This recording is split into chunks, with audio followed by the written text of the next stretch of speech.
I never thought I'd be doing this. Did you? Did you know when you were 12 you were going to be a basketball coach? When you were in high school? No. When Iverson scored 39 points on me in college, that's when I said to myself, I'm probably going to be a coach. Yeah, yeah. That's about right. That's about right. Who is the greatest alive? Simply the answer is I.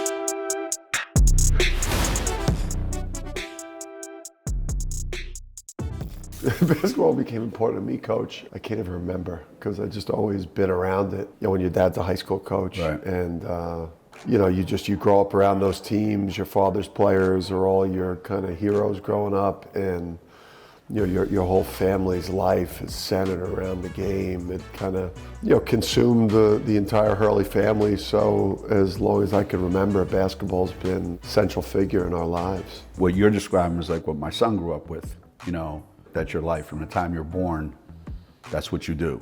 And you get caught up in it, whether you choose to or not. So most kids of coaches, they end up involved in it. But for me, it wasn't until I got to high school. I just wanted to play baseball all the time. So when I got to high school, somebody saw me play in a pickup game and said, yo, you ought to. And that's kind of it all started for me, because I wasn't good enough, and I knew I wasn't good enough. So it's like, why do I want to do this, man? I'm not that good. I'm better at that, so I want to do that. But I got better. Back in those days, everybody that was worth a damn that was coaching, coached kids hard. And I liked it. I liked being coached hard, and I liked the grind of it. You know, I liked every day of practice. I liked that every day was a fight. Every day you had to survive. I think I learned how to play and learned how to be able to play well against players better than you because of the way I was coached. Yeah. My dad made it really tough on my college coaches, you know, just having played for my dad, who was such an amazing coach with player development and fundamentals and tactics, and just the way he would, you know, the way he understood psychology and motivation. So the biggest challenge for me going to college was, like, you play for one of the best coaches, you know, of his generation in basketball, and then you go to your first college practice, and like, you're finishing your college coach's coaching points in your mind already, because you learned that when you were a freshman in high school, or you learned that as a sophomore in high school playing for such an incredible high school coach. So I found a lot of the early part of my college career like not as stimulating as it was for other players that were learning things for the first time. Right. Now you coach your son, and I coach my son in different scenarios, but I always thought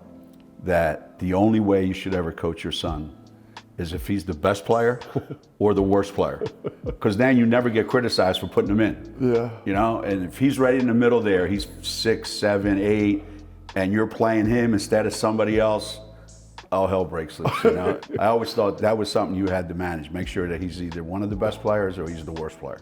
I got more out of Andrew being on the team than maybe he got out of the experience. I mean, he was so good for me just to have him around, you know, when you're going through it, you know, when you're going through the struggles and you just need a hug or someone to just spend some time with, or when you're experiencing the good stuff and you got your boy somebody to celebrate with. Yeah.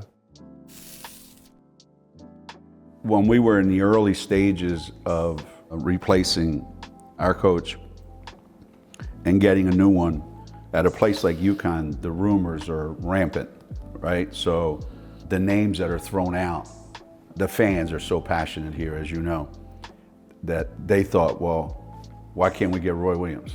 You know, Bill Self, he'll leave Kansas, he'll come here because we're UConn. You know, we can get anybody we want in the country. And I thought, you know, it's going to have to be somebody that understands this part of the world and what we are and who we are and what we're doing. So when your name came up, I thought, this is going to be interesting.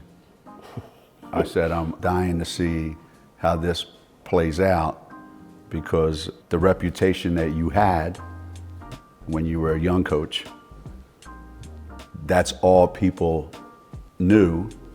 And people that I talked to, because I was asked to make some phone calls, not just about you, and everyone was, it's a different guy now. And I know that everybody, when you came up here, everybody felt like that's the guy. That's the guy. And it's turned out to be the best decision they ever made.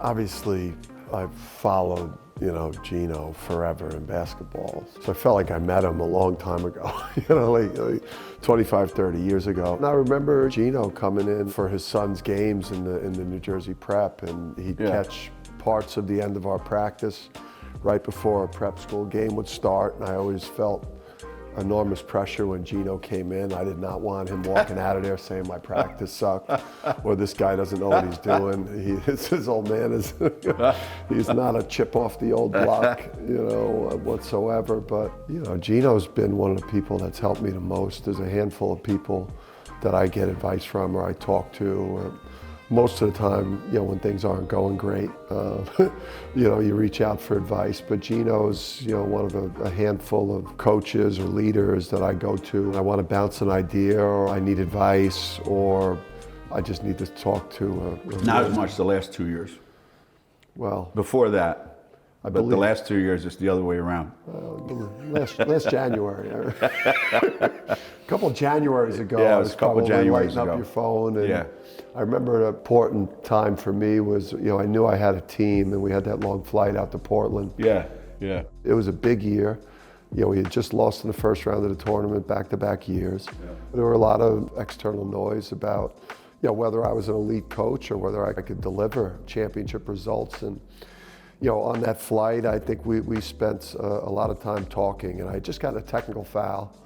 Yeah, I remember that. I just got a tee in a game we're up 60 in. Yeah. And I asked you what you thought, hoping you would confirm to me it was the right thing that I did, and you told me I was a complete donkey. You crushed me. Yeah, I think it was like up 60 with 50 seconds left or something like that. I also did say that I remember those days, and you grow out of them. And sometimes you grow out of them late in your career and sometimes early in your career, but you are who you are in the beginning. I mean, you can't change, but at some point, you realize all of us as coaches, I think the way we act, especially today, the way we act has a huge impact on our players. They're so impressionable because they look at you different than they may have looked at you 5 years ago. So now if you're like killing a kid and you're telling them that they stink, they don't want to fight you a lot of times. They want to just crawl in a hole because a guy that they really admire and look up to just told them that they're horrible. I found out that when I'm on the sideline now, the angrier I get, the more animated I get. If I overdo it, it has a negative impact on my team. It took me a while to realize that, and maybe that's just the times that we live in now. I don't know. For me, that building a program was building your inner circle of who you're going to be with to help you build it. Yeah. That to me was once you get that right, I think you can get everything else right. If you get that wrong, it's going to be hard to build on that. Yeah, and well beyond the players, right? Oh yeah, beyond the players. Yeah, I'm talking about your inner circle of people that you work with every day. Having to kind of rebuild a program while you still have a pretty big target. When you take over Wagner and Rhode Island and they're not very good, you're not kind of a big game on people's schedules. So you could kind of sneak up on people and maybe steal some extra wins on the rebuild. But I didn't find that to be the case when I coached.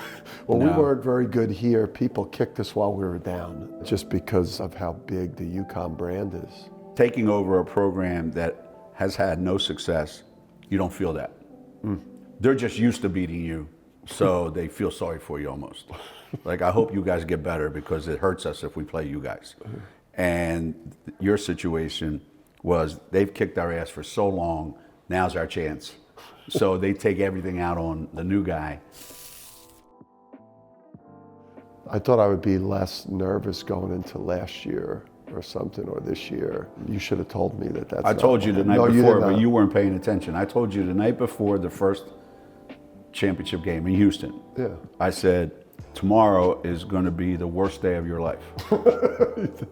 Because if you win, you're going to be beside yourself to get back here. Yeah. And if you lose, you're going to want to destroy everything you've done because it's not good enough, and I got to get back here, and I got to prove that I can win this. It's a no-win situation. There's no win. No, you're not going to enjoy it longer than however many days or months. But your confidence is high. Your confidence is sky high. But you still have the same stomach that you get during the season, the same level of nerves and anxiety. Like that, to me, has not decreased at all. Like I still feel sick. When you're building, you think about winning all the time. Yeah. And when you get to a certain point, you find like, we're going to lose, man. You start to envision ways that you're going to lose. Yeah. Because the fear of losing sometimes, if you're not careful, kind of takes over. Whereas on the way up, it's all you see is the upside, upside, upside. Then when you get up there, you think differently. Yeah. You know your players so well. You know what they're capable of when they're at their best or when they're at their worst. Right. So, like day of the game or night before these big games, you're thinking about the opponent. You're thinking about just all the different scenarios and how the game could play out in a way that's not favorable to you. And it's hard to get those thoughts out of your mind. Staying busy, having routines has kind of helped with that. I don't want to say suffering and torture, but That's what it is, though. it's suffering and it's torture. And the nerves you get in the preseason, because no one knows how their team is going to play until their team actually gets on the court and actually starts to play. The trip to Houston as your first time coaching in the Final Four, for me, just getting kind of wrapped up in a lot of things that come with that. And I think your advice to me of like, you got the best team, just like focus out here on coaching your team, like you're gonna win the national championship, you got the best team. Like, don't get distracted by anything else but getting your team ready to just win 2 games out there. I have a practice persona, that's one thing, and I think there's a way you need to coach the training and the preparation in terms of the standards and in terms of the atmosphere. Obviously, then there's a different side that your players need to feel on game night when they, where they need to feel their most confident. Being able to wear those 2 hats is what makes, I think, the best coaches. 100% agree with that. You got to be a certain way in practice. I think we should stop calling it practice because other people that do what we do, they call it training. Because what we're doing is we're training our players' minds and their bodies to be a certain way when game time comes. And then the actual training of it is way different than in the game where they just want to feel like you have their back and that you'll be there for them when they need you. I don't care what they think of me during practice, but I want them to think that I have them, during game day. Who is the greatest alive? Simply the answer is I.